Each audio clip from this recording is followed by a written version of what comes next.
Hello friends, જય શ્રી કૃષ્ણ. કેમ છો બધા?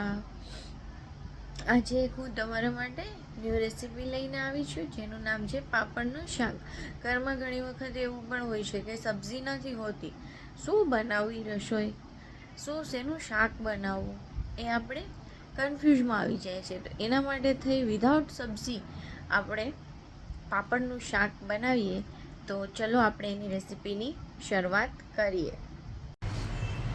ચલો ફ્રેન્ડ્સ, આપણે પાપડના શાકની શરૂઆત કરીએ.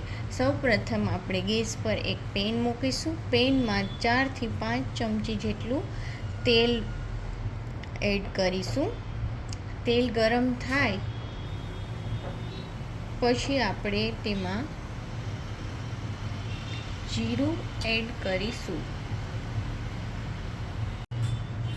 આપણે તેલ ગરમ થઈ ગયું છે. જીરું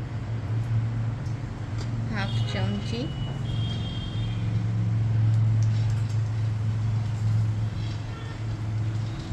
થોડા મેથીના ઉરિયા,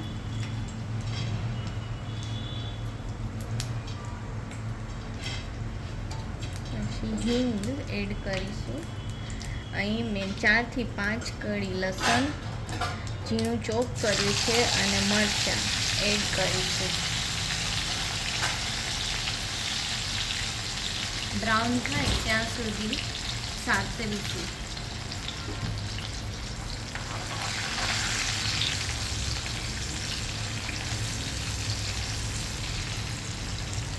ત્યારબાદ એક મોટી ડુંગળી કટ કરેલી એડ કરીશું.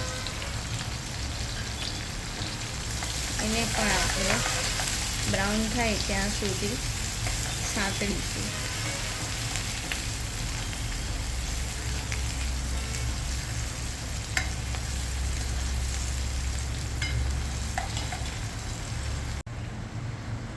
હવે ડુંગળી આપણી સતળાઈ ગઈ છે. હવે તેમાં થોડી હળદર,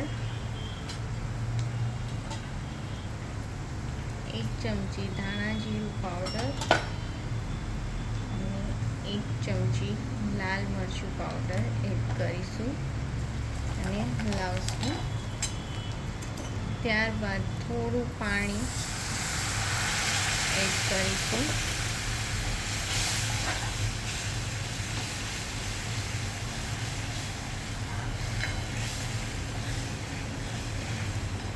હવે તેમાં આપણે અડધો ગ્લાસ છાશ એડ કરીશું.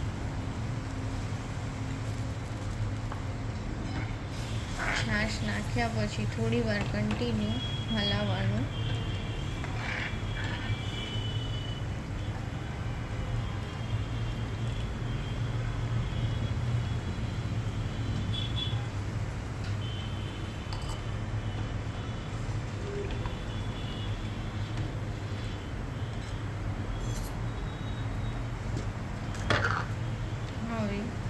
As per taste salt add કરીશું. સોલ્ટ થોડું ઓછું નાખજો, કેમ કે પાપડ સોલ્ટેડ હોય છે.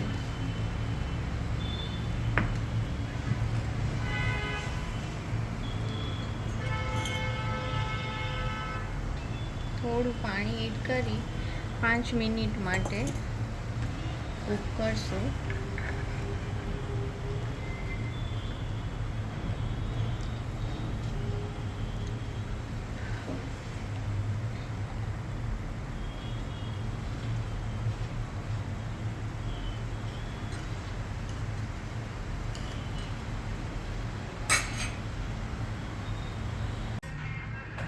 જુઓ ફ્રેન્ડ્સ, અહીં મેં 2 પાપડ લીધા છે. હવે એને કટ કરી અને આપણે શાકમાં એડ કરીશું. આ ગ્રેવી ઉકળે છે તેમાં આપણે પાપડ એડ કરીશું અને 5 મિનિટ માટે કૂક કરીશું. 5 મિનિટ કૂક થયા બાદ પાપડનું શાક રેડી છે. હવે આપણે એને થેપલા, પરોઠા કે ભાખરી સાથે ખાઈ શકીએ છીએ. પાપડનું શાક લુકમાં જ કેટલું ફાઇન દેખાય છે ફ્રેન્ડ્સ. તો તમે લોકો પણ ટ્રાય કરજો. જો તમને મારી રેસીપી ગમી હોય તો તમે મારી ચેનલને લાઈક કરજો, શેર કરજો અને સબસ્ક્રાઈબ તો જરૂર કરજો અને જરૂરથી પાપડનું શાક ઘરે ટ્રાય કરજો. થેન્ક